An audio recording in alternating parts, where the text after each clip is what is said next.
ہم ختم نبوت پر یوں پیرا لگائیں گے۔ نبی کریم صلی اللہ علیہ وسلم کو مکہ مکرمہ میں پھر مدینہ منورہ میں جا کر بھی جن مشکلات سے دو چار ہونا پڑا اور بہت سی مشکلات تھیں، آپ کی جان پر حملہ کرنا، آپ کے صحابہ پر حملہ کرنا، قرآن مجید کے مقابلے میں شور شرابے کرنا، قرآن مجید کو پہلے لوگوں کی قصے کہانیاں قرار دے دینا، رسول اللہ صلی اللہ علیہ وآلہ وسلم کو ساحر، کاہن، مجنون، نہ جانے کیا کیا کن کن غلیظ الفاظ سے ان لوگوں نے آپ کو دکھ پہنچایا۔ ان سب حالات میں آپ کی طرف سے جو سبق ملتا ہے وہ یہ ہے کہ مومن اپنا راستہ بدلتا نہیں ہے، وہ حالات میں اپنا راستہ نکال لیتا ہے۔ بہت سے لوگ آج جو روشن خیال ہے وہ ہمیں کہتے ہیں آپ تھوڑی دیر کے لیے راستہ بدل لیں تو کیا حال ہے۔ مومن کی شان حق کا راستہ بدلنا نہیں ہے، اور اگر بدلنا سنت ہوتا تو پھر رسول اللہ صلی اللہ علیہ وسلم ضرور اس کو بدلتے۔ آپ پر کسی نے حملہ کیا ہو، آپ نے مقابلے میں اس پہ ہاتھ سے حملہ کیا ہو یا زبان سے، ایسا زندگی مبارک میں آپ نے نہیں کیا۔ یہ انک لعلی خلق عظیم ہے۔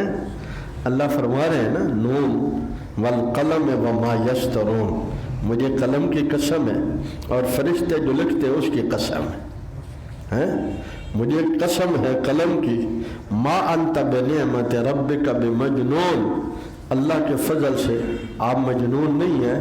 وَإِنَّكَ لَعَلَىٰ خُلُقٍ عَظِيمٍ، جو کوئی مجنون کہے تو آپ خاموش اس لیے نہیں ہو جاتے کہ وہ سمجھے کہ بھئی وہ سچ کہہ رہے، نہیں، اِنَّكَ لَعَلَىٰ خُلُقٍ عَظِيمٍ، محبوب آپ بڑے عظیم اخلاق والے ہیں۔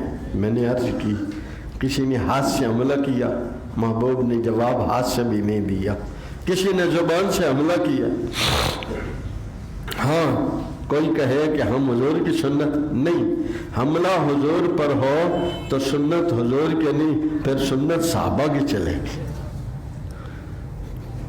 حملہ رسول اللہ صلی اللہ علیہ وسلم پر ہو تو پھر سنت صحابہ کی چلے گی۔ صحابہ کرام نے اس وقت کیا کیا تھا؟ کیوں؟ حضور مطاع ہیں اور صحابہ مطیع ہیں۔ آپ وہ ہیں جن کی اطاعت کی جاتی ہے، صحابہ وہ ہیں جنہوں نے اطاعت کی ہے، تو ہمیں اطاعت کرنے والوں میں سے ہم ہیں۔ ہمیں جو رب کی نگاہ میں دیکھا جائے گا، اطاعت کرنے والوں میں ہم کیسے ہیں؟ تو اطاعت کرنے والوں میں اول نمبر صحابہ کرام علیہ رضوان کا ہے۔ تو کچھ لوگ ہمیں سبق دیتے ہیں بے حمیتی کا کہ جب رسول اللہ صلی اللہ علیہ وسلم نے ایسا کیا، جب حضور نے کچھ نہیں کہا، حضور نے معاف کیا، کہا آپ تو مطاع ہیں، ہم سے مطاع ہونے کا مطالبہ نہیں ہے، ہم سے مطیع ہونے کا مطالبہ ہے۔ صحابہ مطیع تھے، ہم سے یہ پوچھا جائے گا کہ دفاع مصطفیٰ میں تم نے صحابہ کی سنت کو زندہ کیا یا نہیں؟ پیغمبر علیہ السلام کی زندگی میں کوئی ایسا گستاخ نہیں تھا جس نے گستاخی کیا اور صحابہ نے اسے نمٹا نہ دیا۔ 295 قانون وہ مدینہ میں لاگو تھا، مدینہ منورہ میں لاگو تھا، جو گستاخی رسول کرے گا وہ نمٹا دیا جائے گا۔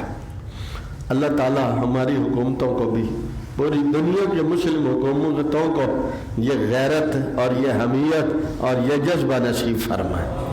تقریریں دی سانو ضرورت نہیں کہ صدر یا وزیر اعظم یا آرمی سٹاف تقریر سنائے، تقریر اسی انہوں نے چندی خود کر لینے ہیں، کیا خیال ہے؟ ان کا کام تقریر سنانا نہیں ہے، ان کو اللہ نے قوت نافذہ دی ہے، وہ طاقت سے اس نظام کے مطابق عمل کرے، فیصلہ کرے اور فیصلے پر عمل درآمد کرے، اور پھر دیکھیں رسول اللہ کے ہاں مقام پاتے ہیں کہ نہیں پاتے۔ مصطفیٰ کریم کے ہاں مقام پاتے ہیں کہ نہیں پاتے؟ میں عرض کر رہا تھا